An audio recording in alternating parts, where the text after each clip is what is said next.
করছি। যদি আমাদের সমাজে সে প্রকাশ্যভাবে তওবা করে আবার সে ঈমান নবায়ন না করে, তাহলে আমরা এই প্রতিবাদ সমাবেশ থেকে জানাই তার জানাজা সহ তার দাফন এই মাটিতে কোনোদিনও হবে না। সম্মানিত উপস্থিতি, আল্লাহ রাব্বুল আলামিন পবিত্র কালামে পাকে সূরা আহজাবের 6 নম্বর আয়াতে জানায় দেন, আন-নাবিয়্যু আওলা বিল মুমিনিনা মিন আনফুসিহিম। এ সারা বিশ্বের মুমিনেরা, তোমরা জেনে রাখো, আন-নাবিয়্যু নবী, আওলা বিল মুমিনিনা মিন আনফুসিহিম, প্রত্যেকটা মুমিনের তার নিজের জীবনের চেয়েও নবী হলো সবচেয়ে আপনজন। আল্লাহু আকবার, আল্লাহু আকবার, আল্লাহু আকবার। নবী করিম সাল্লাল্লাহু আলাইহি ওয়াসাল্লাম হাদিসে বলেছেন, মান সাব্বা নাবিয়্যান ফাকতুলুহু।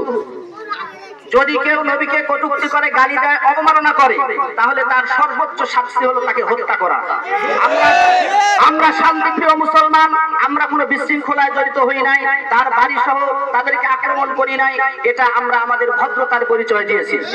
এর মানে এই নয় যে এ করবে, এ অবমাননা করবে, এর সাথে আরো কেউ তাল মিলিয়ে এ জাতীয় কিছু করবে, এটা কোনোদিনও মুসলমান সহ্য করবে না। আল্লাহ তাআলা আমাদের সকলকে, আমাদের এই প্রতিবাদ সভা এবং আমাদের সকলকে আল্লাহ পাক কবুল করুন। ঈমানের সাথে আমাদেরকে যেন আল্লাহ পাকের সাথে মুলাকাত করি সেই তৌফিক দান করুন। সবাই বলে আমিন।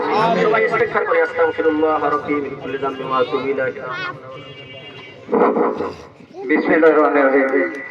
আমি বলতে চাচ্ছি যে আমাদের এই সোয়ারগ্রাম অত্র এলাকা, সুতরাং অনেক দূর পর্যন্ত যে 6 নম্বর ওয়ার্ড খুব ভালো গ্রাম, এই ভালো নামটা আজকে মুছে দিল এই গোলামকার। আর আমি আরো একটা কথা বলতে চাই, 5 তারিখ শুধু আগস্টের 5 তারিখ যায়নি, আরো 5 তারিখ আছে। যারা বলতে চান যে হাসিনা আসতেছে, তারা আজ থেকে সতর্ক হয়ে যান। আলহামদুলিল্লাহি রাব্বিল আলামিন والعاقبة للمتقين، الصلاة والسلام على أشرف الأنبياء والمرسلين، صلى الله تعالى عليه وعلى آله